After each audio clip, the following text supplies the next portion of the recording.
Welcome to Computer Appreciation. This course prepares all students to be computer literate, and this course will itemize basics of computers. Other courses call it data processing, others call it computer appreciation and applications. So I'll take you through the key components to start with of a computer. Most of us by default know how to use the computers, but we do not know the details of its use. And so in this session, we're going to describe the components of a computer. We need to understand the terminologies in computing and how exam questions come to that effect. To start with, what is a computer? So a computer is simply an electronic device that manipulates information or data. It has the ability to store, to retrieve, to process data. Computers come in many shapes and sizes, and they perform various functions in our daily lives. One of the most common computers that we do not know is a calculator, which is able to store information, to retrieve and process the data. And so computer is comprised of the hardware and the software. The hardware simply is a tangible framework that contains the software. The software is the intangible aspect of the computer, which is comprising of the operation systems, the programs that are installed on the particular computer, the graphical user interface. So I'm going to break down all these terminologies for a layman. So what is an operating system? So the main framework of a computer comprises of what we call an operating system.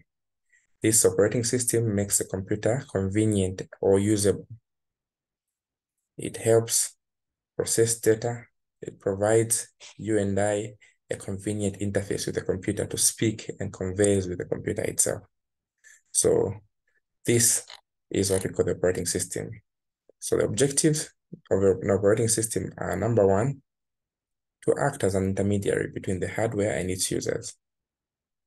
The operating system works like the Holy Spirit. In our way, we may not really understand how to communicate to God. So the Holy Spirit interprets our prayers as groanings to what is interpretable before God the Father. And so this is how the operating system works. The computer has its own language that we may not understand. It works in binary codes. And so when we're dealing with an operating system, it will act as an intermediary between the hardware, the things we can touch, and us, the users, making it easier to understand, interpret, and access the resources that are on the computer. So the operating system also is able to manage the resources of the computer in the background, the resources that are running as we speak right now. All right, there is a processing speed. All right, it's like the way the body works. The heartbeat is working at its own, ensuring that the temperature is. So the operating system is there to manage resources that are working in the background of the computer. The operating system also is able to keep track of who is using which resources. It also is able to grant us resource requests, and also it's able to mediate conflicts requests from different programs and users. So as we are running on your computer right now, there are different applications that are working in the background. So I'll just show you my computer briefly and what is happening in the background, just for lessons purposes. So right now, you can see the task manager. It's able to tell me that I have Google Chrome that is working. At the same time, I have Zoom. So Zoom is using 0.1 space, equivalent to 59 megabytes. So it shows me the programs that are working in the background. There's Microsoft Word, which is open somewhere. Of course, I'm not using it so much, so it is at 0 usage to 0.1 usage. So the CPU is using about 29 to 35% of the usage. Meanwhile, the memory is at 71%. So each of these is carrying particular rows that we cannot tell at the moment. But this is how a computer works. Are you following?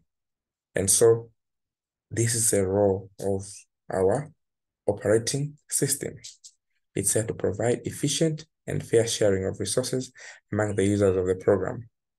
So sometimes this computer, like I've said, has a certain memory. So I cannot exceed a certain memory. I cannot exceed 100%. So it's able to apportion to say, okay, there are some dormant activities at the moment. So I'll apportion this space for this. So it's able to do what? To apportion a fair allocation of what? Of space, of resources. That's the space you're talking about among the users in the programs. The operating system is very important because it works like the brain. It's the brain of the computer. Now, what are the terminologies that we need to understand when we're dealing with computing? So all types of computers follow the same basic logical structure and have 5 basic operations for converting raw input into output. So computer works under a GIGO approach, garbage in, garbage out. So we have the CPU, okay, which is the processing unit, central processing unit of the computer. We have the input and the output. So we're going to look at all these one by one and understand each of them to their core. So what are some of the terminologies that we need to understand? There's what we call the tech input. The tech input is simply the process of entering data in the computer by giving it instructions. So as we are entering these buttons that you are seeing there, so they are input resources that we enter into a computer through the mouse, through the keyboard. All these are data input paraphernalia, we call them. Okay, so we must understand that the computer has what we call the input or tech input. We also have the storage devices or storage data.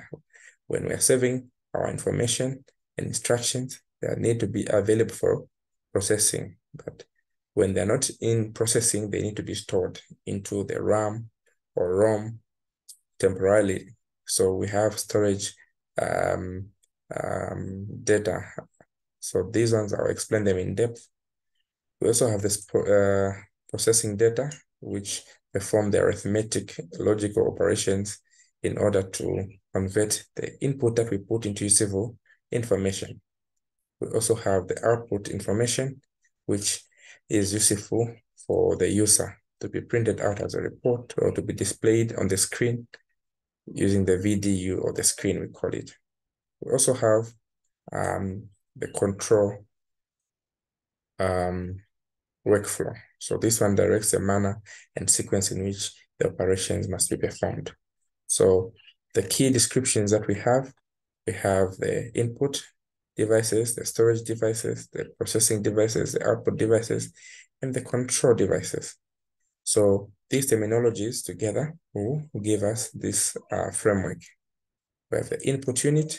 The input unit, we have the mouse, the keyboard, the maybe the scanner, whatever inputs information to the computer. Then the CPU has 3 key elements. There's a memory, okay? There's a control unit and the arithmetic and logic unit. So I've explained what each of them does. Then the output unit, we have the printers, the screens, the speakers, right? Whatever gives out the output result. At this point, are there any questions? So if you want to ask, you can unmute yourself and ask any questions so far. Are we moving together?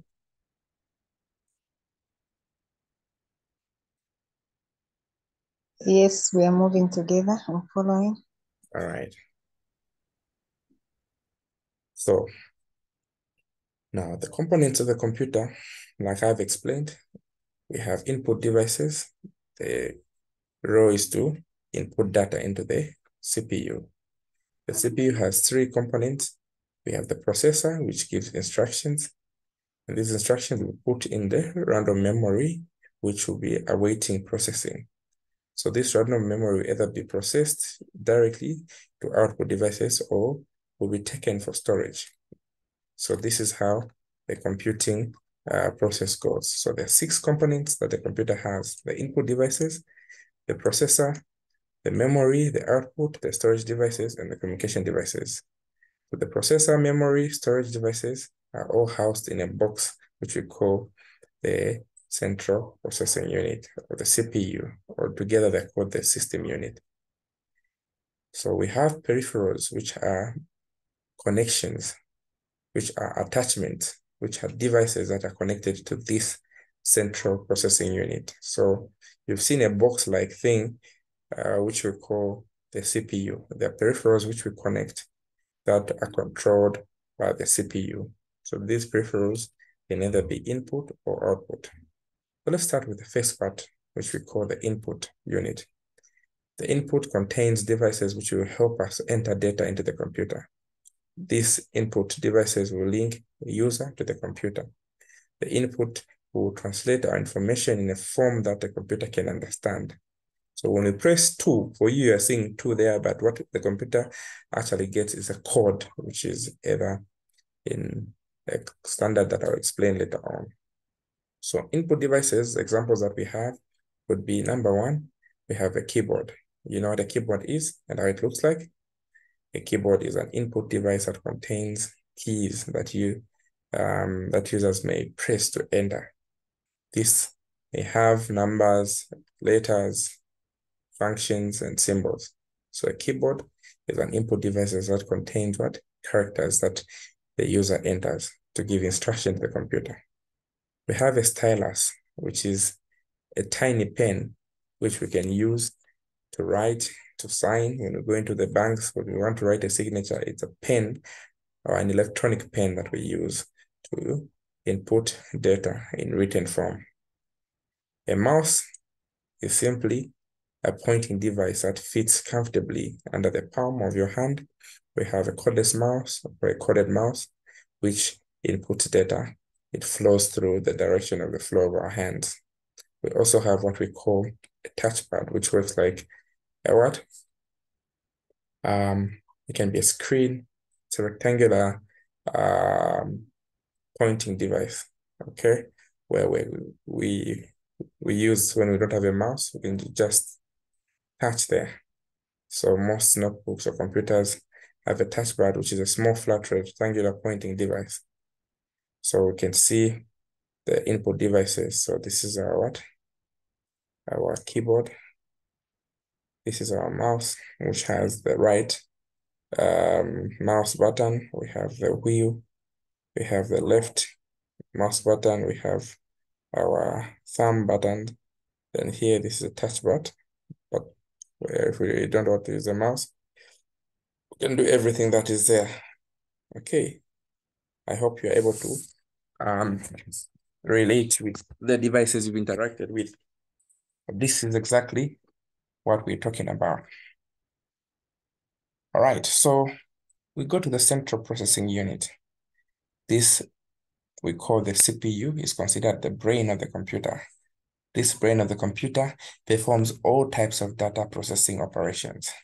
It stores data, it processes data, it gives instructions through a program. It also controls the operations of the parts of the computer. So the CPU itself has 3 elements. Number 1, we have what we call the ALU, which is the arithmetic logic unit. We also have the memory.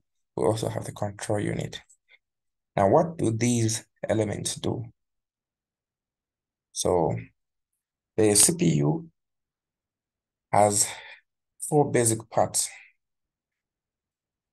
So it is divided into 4 basic steps. Number 1, fetch, decode, execute, and write back. So the CPU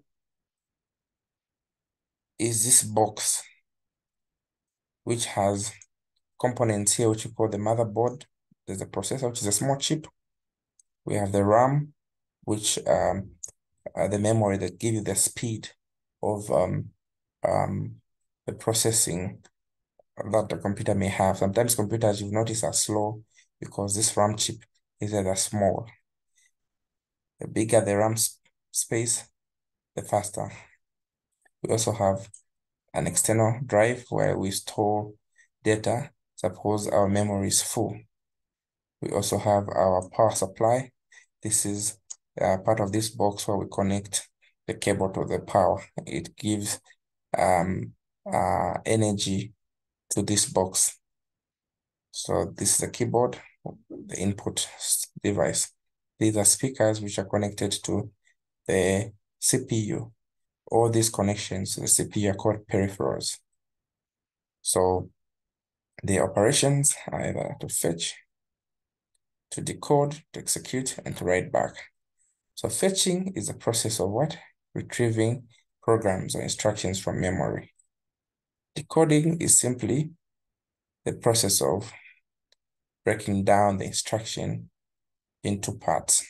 So we are processing information. Somebody gives you too many information. You can give them an attempt to say, let me decode, let me process, let me break down.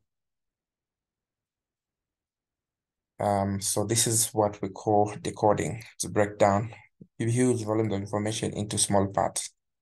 Executing simply means the CPU wants to perform the operation implied by the program instruction. So if you press enter and the box opens, you've allowed the CPU to perform an operation of what? Opening. So to execute is simply to do. Write back mainly means that the results of the execution have been what? Displayed, have been executed to the memory of the computer. So these are the 4 key elements that the CPU does. It is fetches information, decodes, it executes, and write back. So you need to remember these for exam purposes. Now, the central processing unit is also known as a processor. It is an electronic circuit that executes computer programs. The primary responsibility of this is basically to execute a sequential set of instructions that constitute a program. So the CPU is a processing unit, is a processor of the computer itself. So once you give it instructions, it will give the result in a consequential set. So the process can be illustrated in this diagram here. So the fetch to execute cycle happens as follows. So number 1, the fetch. So the CPU will retrieve instruction from the computer hardware or a solid state drive and stores them into a register location. Decoding, the computer will determine which system components are required to execute the instruction. So not all instructions are done there and then. The brain will now give it time to say, okay, you need to identify the responsible component that can do the job. So it will break down the information that is called decoding. Then executing, the computer will now assign a specific action to the relevant system of the computer to give an order in which the event will be carried out. So this is the initial program instruction.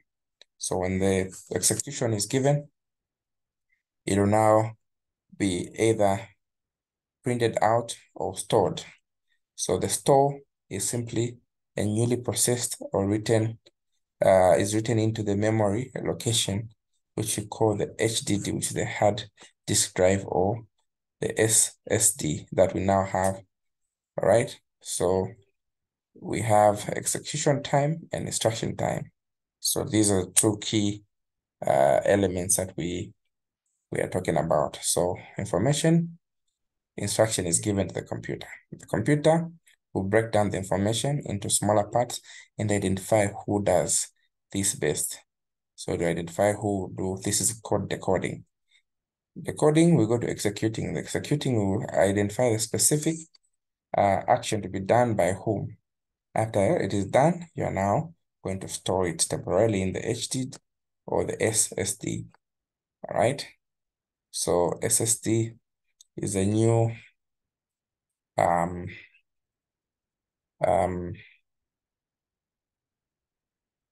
storage that computers have now started working on. So HDD, we're looking at the hard disk drive. And SSD, we're looking at the solid state drive. Both of them are storage devices that are used in computing.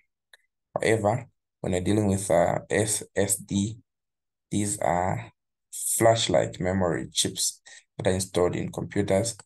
These are integrated circuits that are electronically pitched in without moving parts. So the performance of SSD is faster than the HHD. The HHD, these are the big boxes where you can feel the fan making noise. You know, the disk, when it falls down, it was volatile. And the space is quite bigger for the HHD. It depends, okay. But for you to understand, I'm just trying to say that SSD means solid state drive, and HHD means hard disk drive. All right. So are we moving together so far? Any questions? Maybe just come again on the SSD. All right. So both of them storage devices. So just to explain them, although I explain them when I'll be looking at storage devices in depth, but just to answer a question, I'll just give you a few notes so that I can explain. So HHD stands for the hard disk drive, while SSD stands for the solid state drive. Both of them are storage devices in computers and other electronic devices. So when you're dealing with HHD here, they use magnetic storage technology to store data. They usually consist of a spinning disks, and usually they are coated with a magnetic material. They have a read/write heads that move other disks. So the performance of HHDs is mechanical mainly. They rotate in platters, resulting in a slower data processing. So these ones are the ones we used to use. The speed is slower. The performance of an HDD is also affected by the factors of the rotational speed that usually have. I don't know what kind of computer you have. I'm sure you have the latest one, which is an SSD. The SSD is simply called the solid state drive. Here, technology is like a flash memory. It is very fast. It's integrated electronically without moving parts. The performance is fast compared to the HHD. The absence of mechanical components like fans will make it to be fast in retrieving data. So basically, these are storage devices that we are looking at. Is that clear? Yes, that's clear. All right. So now we go to the central unit control. So the central unit control, or the control unit, is simply the core unit which manages the entire functioning of the computer device. So it collects the data, it enters them using an input unit, and it leads it in the processing. So once that data is laid into processing, it receives the output and presents it to the user. So this is the brainwork that happens in the control unit. So when data is inputted by you via the keyboard, that data is entered in using any input device. So when data is entered, the control unit will lead it for processing. It will take it to the responsible element or unit that should process it. Once that is done, the control unit will receive that and take it to the output and present it to the user. So it avails, necessitates that process. So the control unit is center of all processing actions that take place inside the computer. Basically, it is the brain of the computer. It takes instructions, it interprets the data, it issues signals to execute, and then finally retrieves the data. All is done in the central unit, the central control unit. So that is the use of the central control unit. Then we also have the calculator of the CPU. So we call it the ALU, arithmetic and logical unit. As the name suggests, we know it has to do with mathematical calculations, operations. So ALU of the computer performs actions like comparing data and making them available for decision making. So all calculations are done in what we call the ALU. So the ALU also comprises of circuits which, in addition to making decisions, they allow additions, subtractions, divisions, and other numerical functions to be done. Then we also have the memory unit, which is the memory brainwork of the computer. So when data is entered, it needs to be stored. So this information is saved in the memory of the CPU, and this memory allows the presence of some programming on it. So the memory unit will transmit the data to another part of the CPU. So similarly, when data as per command is processed by the computer, it should be saved before it is given out to the user. So the computer must have a record should the user lose it. So this memory is important. So the computer memory components comprise of what we call the RAM. The RAM is a small size, light, volatile. These ones are the RAMs. You can chip them in. So the RAM is found on the motherboard. You can chip it, you can replace it. So we have a computer memory. So this is our RAM, and this is the memory here. Okay. So the RAM, they're removable. You can chip them in here, enter here. Others may have 2 RAM spots. Others may have 3 RAM. Others may have the internal memory. There's internal memory and the removable. Okay. So we also have what is called the ROM. The ROM is simply a non-volatile primary storage that reads large programs. So ROM is called random. We have RAM and ROM. What's the difference between RAM and ROM? The difference is that RAM stands for random access memory. Random access memory, which I just explained. Okay. Then ROM stands for read-only memory. Both of them are simply the types of computer memory, but they all serve different purposes. So what is the function of the RAM? Random access memory. It is a volatile memory that is for temporal data storage during the operation of the computer. It is temporal in the sense that it stores the data and the instruction that they can actively be used during the computer's processing process. The RAM has a read and write operation. So it allows both to read and to write. It allows the data to be read from and written at high speeds. So it is also volatile. RAM volatility simply means that its data is lost when the power supply is turned off. So the RAM is not very suitable for long-term use. It can be lost. The ROM is non-volatile because it stores information permanently. So, and data will not change.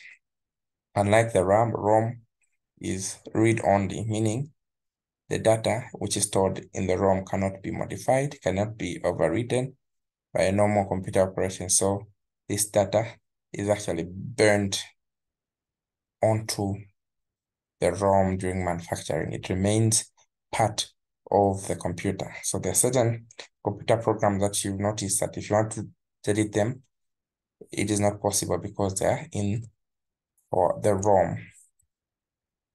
So let me emphasize this, just to give you a few notes to differentiate the two. So RAM stands for random access memory. ROM stands for read-only memory. Both of them are storage or parts of computer memory. However, they have different characteristics. So RAM, in terms of function, it's volatile. It is temporal.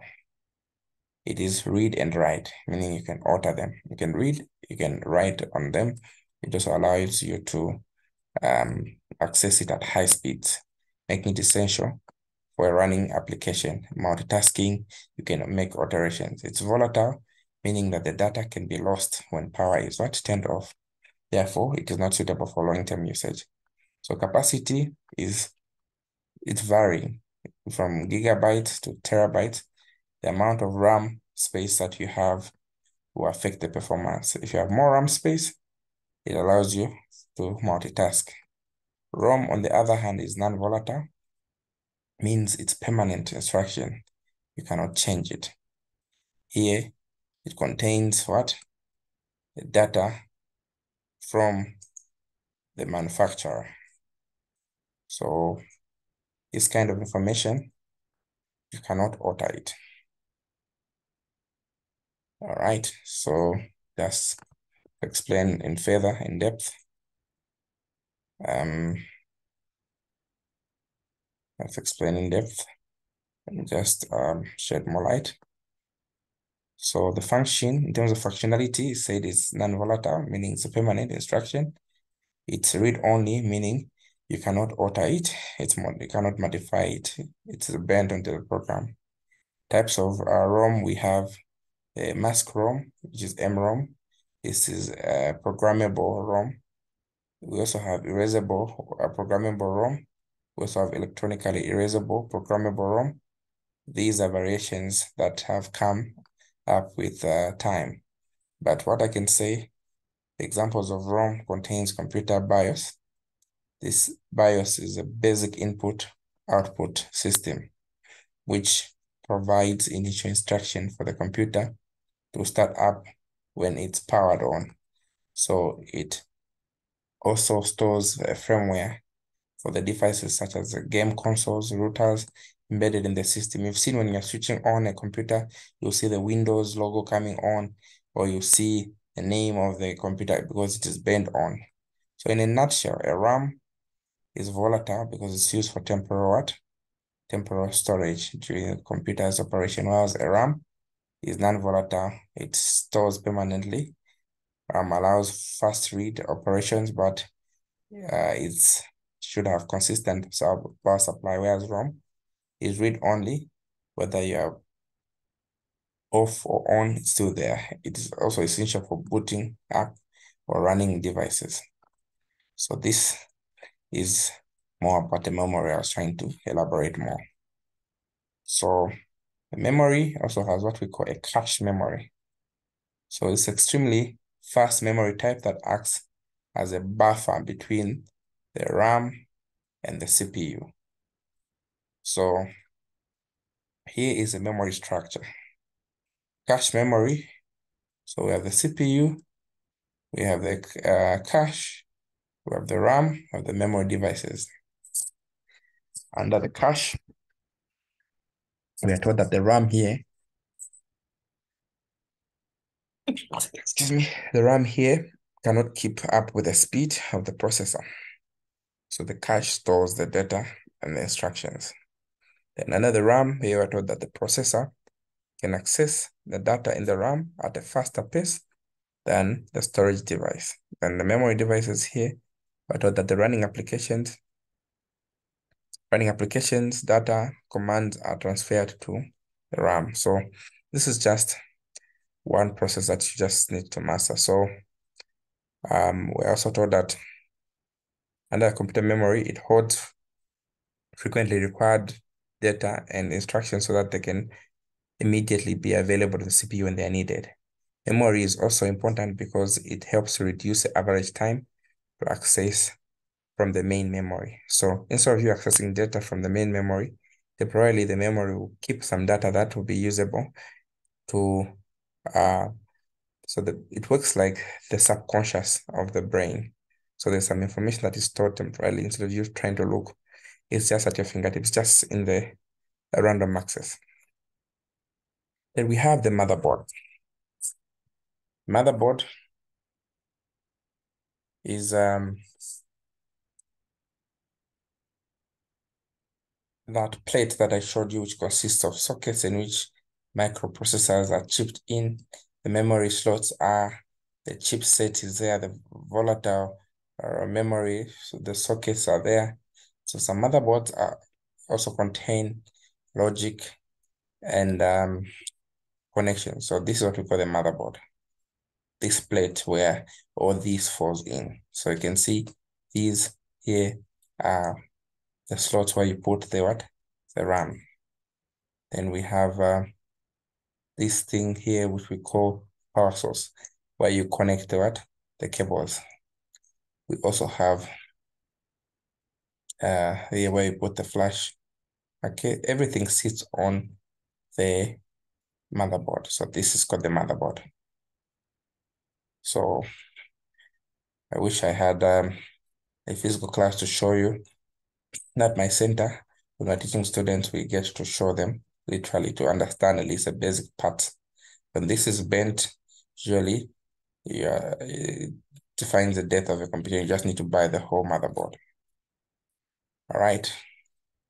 So we also have the output unit.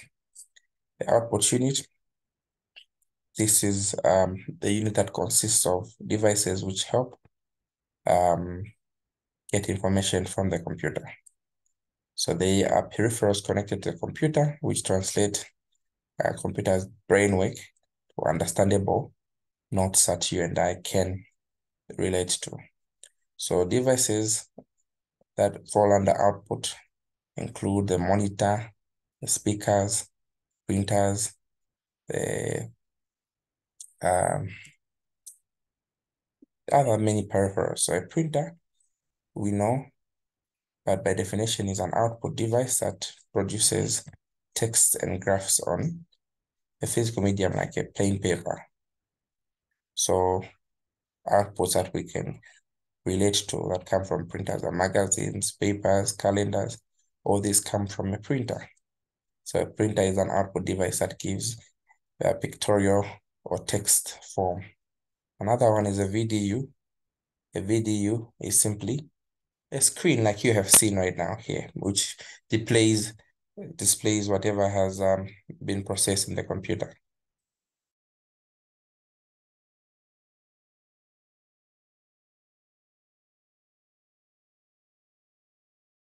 All right, so the system unit is simply the case that contains these electronic components that are used to process data. So this is a system unit, the CPU, we will actually call it. There's a switch button, and behind we have the ports where we put the peripherals. So system units contains the CPU, which interprets and carries out the basic instructions that operate in a computer.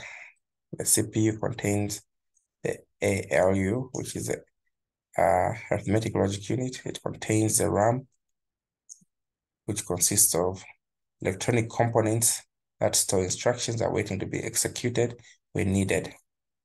The CPU also contains some storage devices. These devices could be the hard disk, which we have in terms of two, the HDD, which is a hard disk drive. Okay. So this is a personal computer storage that fixes fixed media, which can be built in the CPU. So this is how the hard disk drive looks like. This is a box, I'm sure you've seen it. So this one, when it falls down, these plates may perforate and means you've lost the information there. So today they've come up with what we call a solid disk drive, which is a replacement of this. So we're phasing this one off very soon. So these storage disks can either be internal or external. The external disk drive is separate. It's a freestanding disk that contains a connecting cable or a port which can communicate wirelessly to the computer. You can remove it or you can chip it in. So this can be a removable disk with a cable so that you could store information in case the computer is down. It's called external hard drive. We also have other storage devices like the flash memory, which can be used to store information electronically. It can be written and rewritten. We also have the solid state media, which is the SSD. Solid state drive is simply a typical of a flash memory, but stored in the computer. So computers, if you have this type, it's very thin in nature. It doesn't have the thick old type where you're able to just put a small disk. It's called an SSD. It looks like a flash, which is inside. It stores volumes of data, which could be stored for instructions and information. So basic terminologies that you need to understand. What is a window? What is a user? What is a multimedia? All right, a window is simply an area on the screen that displays information for a specific program. A typical window includes a title bar along the top.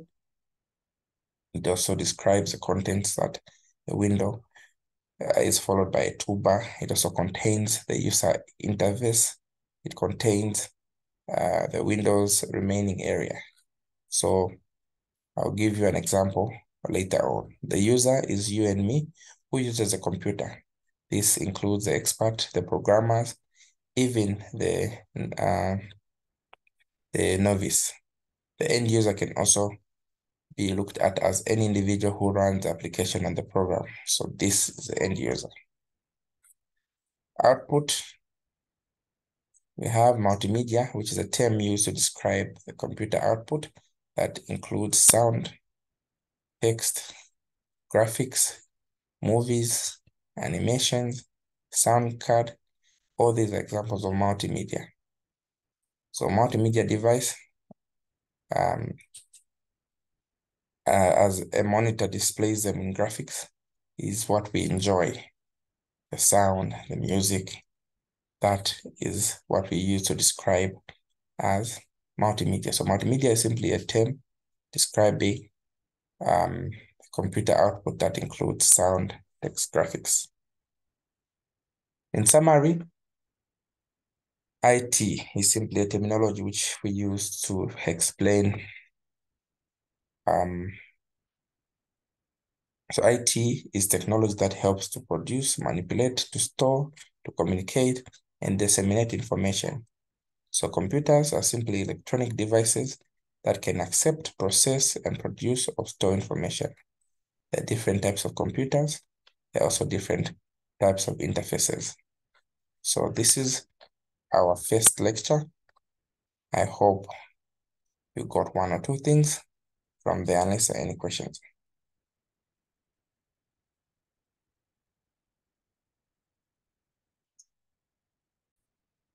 Okay, all right. All right, so after having looked at the unit, I'm going to take you through some exam type questions and how you can best answer them. So question number 2, we are told that when buying a computer, it's not an easy task. There are some factors that you need to consider. One of the factors is that the computer must have some components. Some of these components and specifications, you must know them. So knowing how these components work will greatly help you determine which computer to purchase. So provide any two input systems on a portable computer. So the two input devices on a portable computer. So we talked about input and output devices. So there are several input devices that a computer may have. What are the input devices that you may know? We said input devices can include what? Number 1, keyboard. Number 2, a mouse. Number 3, can be what? A touch screen. As long as you're entering information. What other input devices can you remember? Inputting it. So these ones are about some of the input devices that we discuss. All right. So what can we explain about each of these ones?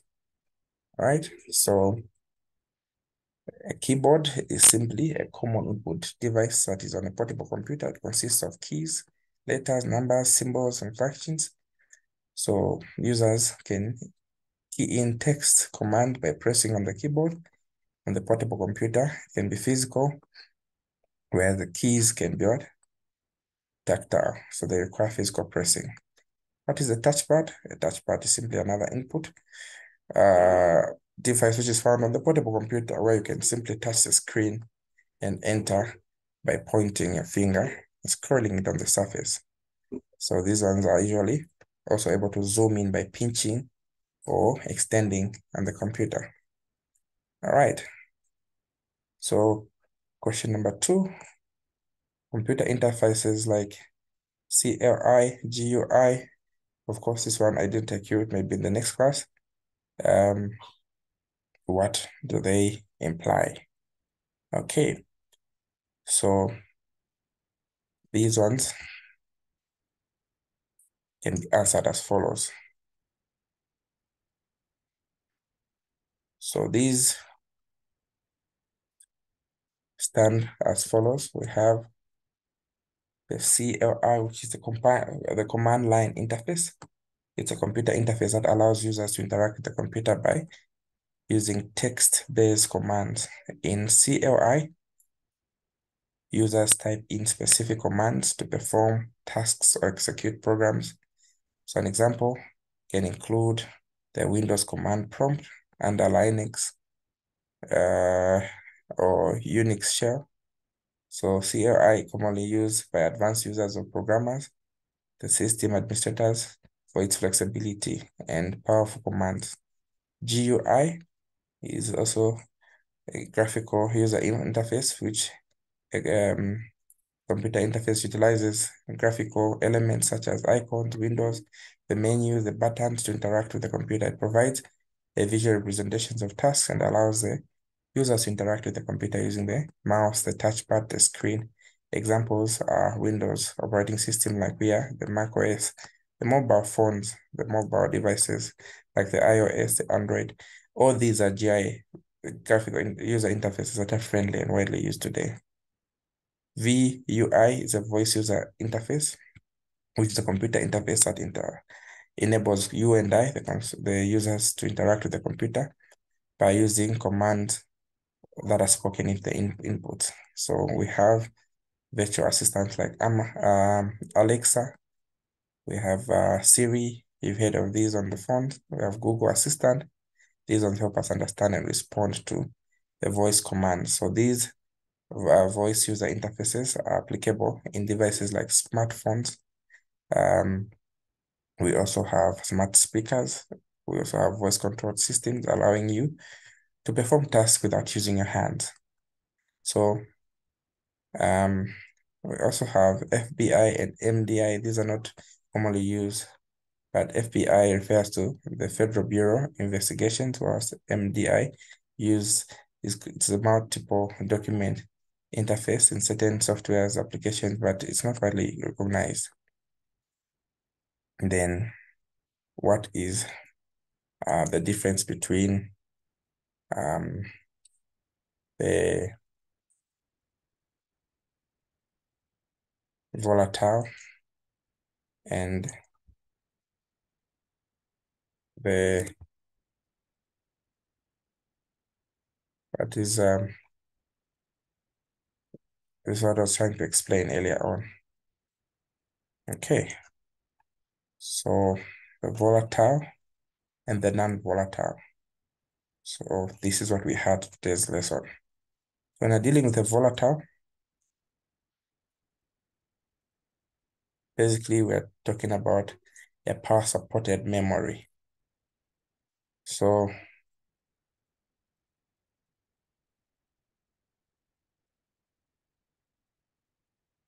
power supported memory. Let me just put it here so that you're able to.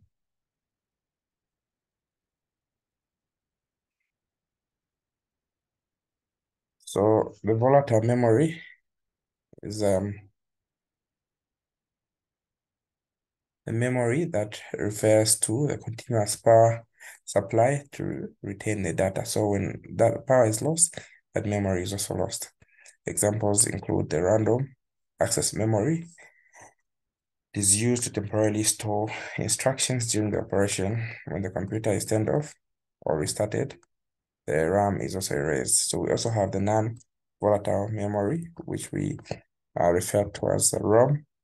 In this, the data is kept in the absence of power.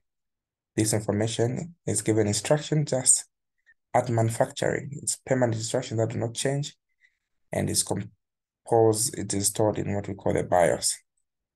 All right. Explain any two internal components when that you should consider when buying a computer. Let's to the link for. Right? So what are the two internal components that you should consider when buying a computer? So when you want to buy a computer, I explained it's important that you consider the memory. Okay. So what are the two key elements that you should consider? I think we spoke about them. Let me just bring them here. Number one, you should consider the processing speed, the processor. What is the processor? Okay. So the processor is critical before buying a computer because it determines the overall performance of the computer. It is responsible for executing the instructions, performing the calculations. So the factors to consider when choosing the processor must include the cores, number of cores. You've had Core i5, you should also look at the clock speed, the cache size, and the architecture itself. So a powerful processor will enable multitasking. You're able to do gaming, you're able to have an overall performance. The other thing that you need to consider when buying a computer is what? The storage. For now, we need to understand that storage is very important. So there are different types of storage drives. There's HDD, which we talked about, and then the SSD. Of course, HDDs, they offer larger storage, but they are slow and they're cheap. SSDs, like we mentioned today, they provide you with faster access speeds, improved durability, and also they consider speed and capacity. So based on the knowledge that we have learned today, these two components are very important. They play a very critical role in you determining which computer to buy, the processing speed and also the storage itself. It is useless to find big storage, but it is slow. Some people have 5 terabytes, but it's a slow computer. What factors should one consider when buying a computer? State any 5. What are some of the factors you should consider when buying a computer? So, number one, the cost, of course, is very important. So when you want to buy a good computer, it is important to look at your budget. So budget allocation for purchasing computer will determine the funds that will be there to meet. Secondly, the purpose. Why are you buying that computer? So the purpose will also give you specific business needs. So the tasks that the computer will be used for, if you're using it for just normal usage, you can use any computer. But if you're using for gaming and a large scale of processing data, you can consider one with a higher core. Scalability. So we need to evaluate the potential for future growth and expansion. Choose computers that will easily be upgraded, expanded to accommodate future needs, such as adding more memory. Because I told you there are RAM spots, there could be 3 or 4. In case you'll be handling a higher volume, you can simply increase and upgrade. Security. Sometimes it is important to consider features like encryption. To encrypt is simply to embed a security feature. So you need to look at built-in security measures, look at how safe your data will be. Most people love Apple because it's very encrypted. No one can easily hack. The viruses may not be so much. Then lastly, the warranty.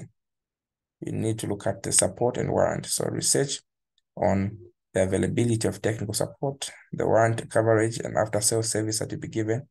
A reliable system should also prompt customers to be maintained time and again. And finally, compatibility and integration. Whenever you're buying a computer, see the compatibility of the computers with other existing infrastructure. There are certain computers that are very rigid in software, like the Apple. They don't really, just now that some of the software is now seemingly integratable, but the rigidity also puts off people because it makes them isolated. So it's important, like a Toyota car, you're able to find spare parts all over that are integratable.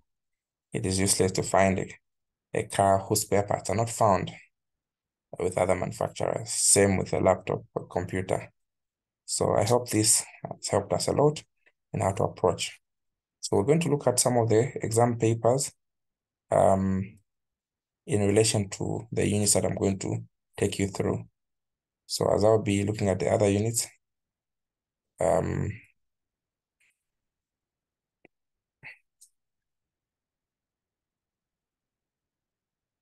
okay, that are related to what we've talked about, that's when I'll be answering them. Okay.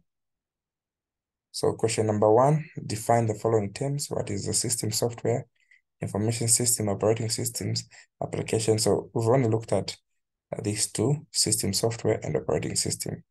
A system software refers to a collection of programs that manage. So this is a unit on its own where I'll teach all this. So I'll be taking you through the units and taking you through the questions that relate to a particular unit. So all these are there in the pamphlet. So should you need them, you can make payment for them, then I'll send you through. So for now, we end here unless there are any questions.